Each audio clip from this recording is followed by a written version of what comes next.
Easter is traditionally seen as the start of the diving season here in the UK, but for many divers, that now starts a few weeks earlier here at the London International Dive Show.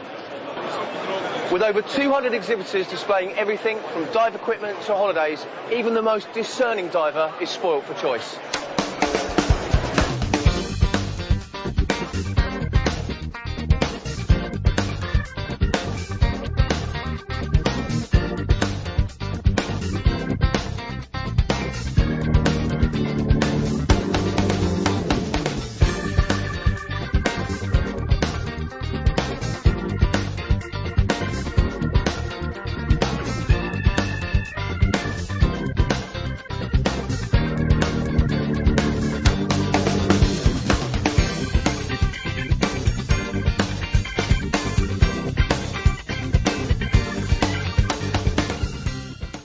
The dive shows have been going for 27 years. They started at Crystal Palace swimming pool, whereby you could actually go in, get the kit, jump in the pool, give it a try. But obviously the popularity meant that it outgrew the venue, moved around. Here we are at the Excel Centre. We now have over 225 companies, 14,000 visitors expected over the 2 days, which makes it a very busy weekend for all. And the stats suggest that 85% take diving holidays, and the average spend per visitor is in excess of £300. Representatives from diving destinations around the world are on hand to help divers choose their next holiday, be it the ever-popular Red Sea or Malta, or more exotic locations such as Newfoundland or even Antarctica.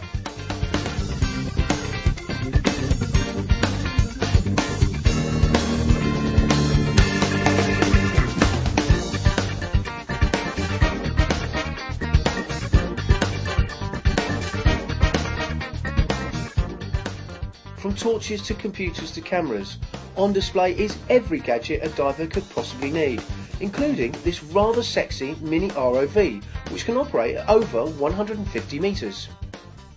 Basically, this is a small, remotely operated underwater camera. This model in particular is called the VideoRay Pro 3. It's got a depth rating of up to 152 metres. It's capable of doing a little over 2 knots. This lovely bit of kit can even be fitted with a sonar or a grabber, so you never need to lose any equipment again.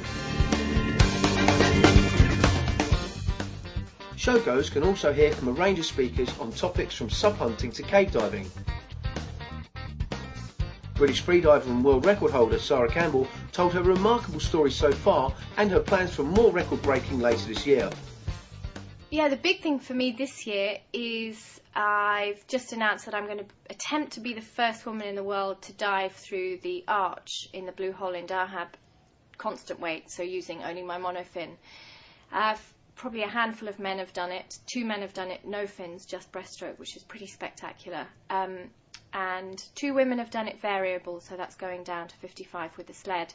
But it hasn't been attempted by a woman. Sarah's feat will mean a 180 metre round trip on just one breath.